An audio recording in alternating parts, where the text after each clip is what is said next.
Hello and welcome to the 4i-magazine podcast.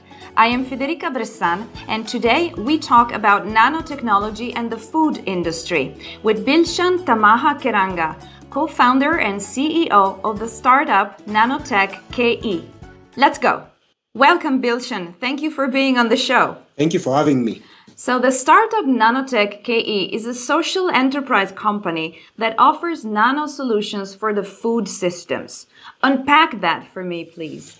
Thank you once more. My name is Bilshan, the CEO of NANOTECHNOLOGY, and we are a startup based in Kenya. And NANOTECH basically offers solutions for the food systems using waste actually from the food value chains such as eateries, and converting it into nano solutions such as plastic from starch that is emanated from the waste that is produced from the eateries. So we also use nanotechnology solutions in terms of agriculture, where we have the residue making fertilizer and nano clay that helps agriculture in the dry areas. That is to curb drought in the Saharan Africa. So you try to solve a variety of problems, mostly based in your geographical region. Is that correct? Affirmative. And can you name some of these problems? Can you give some examples? Sure.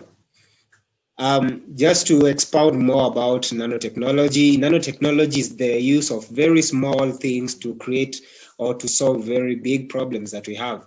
And one of the SDGs, which is the Sustainable Development Goals by the United Nations, talks about ending hunger as well as combat desertification. So being a scientist, I have a background of science. I major in genetics as well as I have interest in nanotechnology, of which I am well versed in. So I had this innovative idea that I can create a solution, because when I understand the dietary patterns of people, so I saw so much waste being emanated from the potatoes and the starch that we have outlets in. So I figured out that we can round up all this waste and reduce it from the hotels and take it to extract starch. And then using nano powder such as titanium dioxide and silica, we can actually create a supplement or like a replacement for plastic, being that plastic is banned in Kenya. So I figured out that I can just have an alternative for plastic that looks like plastic, feels like plastic, reinforced, and ultimately solve the solution. On another outlook, I figured out that some soils are really they are actually degraded. So I figured out how can we really retain the moisture content and practice agriculture on them. So that is how Nanotech KE, which is Kenya, came up to be. Thank you. And who is the team? Who are the other members? Yes. Recently we participated in a contest, and yes, I had 4 members, which forms part of the technical team, as well as other 75 members who generally form the bigger cohort, as well as the task force that which I utilize to make this concept to be a reality. Yes. So 4 members, and what skills, for example, do you cover?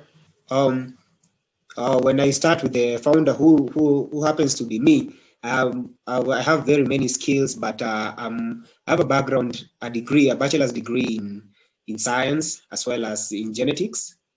And then the other members have from a varied sort of disciplines.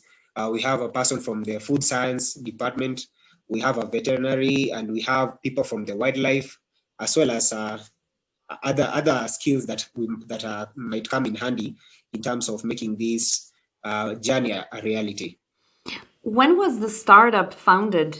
The idea was crafted about 2 years ago, but it was really actualized as well as the product was formed just late last year. So in late 2020, yes. In the middle of the pandemic.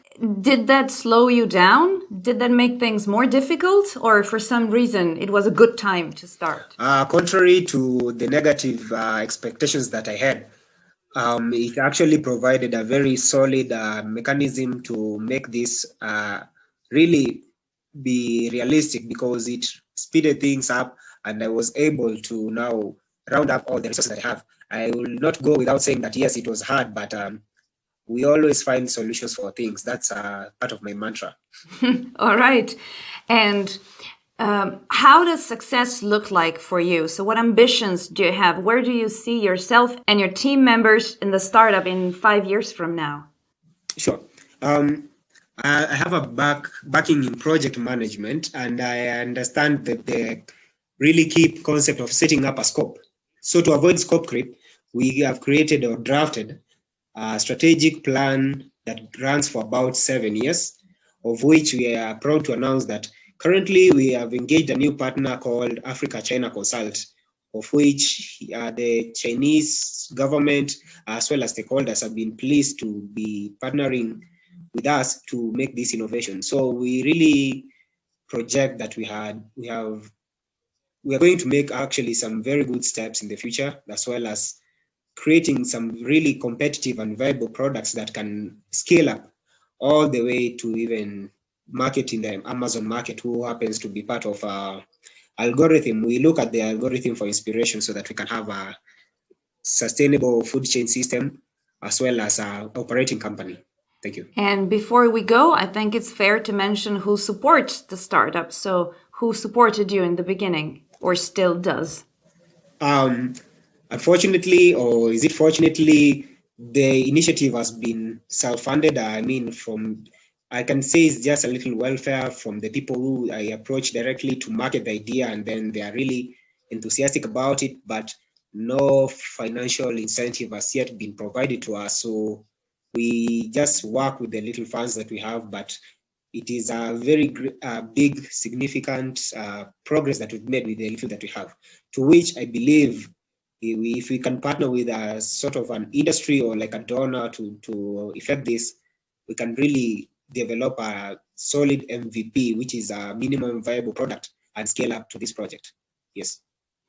Well, I wish you all the best of luck with this project. I hope we can speak again in the future. Today, I would like to thank you so much for your time and for being on the show. Thank you very much. I really appreciate for the time and also for the expertise that you have in this. So thank you. I would like to encourage the audience to check the description of this video for more information. Don't forget to visit the 4i-magazine YouTube channel for more episodes of this podcast. Thank you to my guest today. I am Federica Bressan, and I'll see you next time. So long.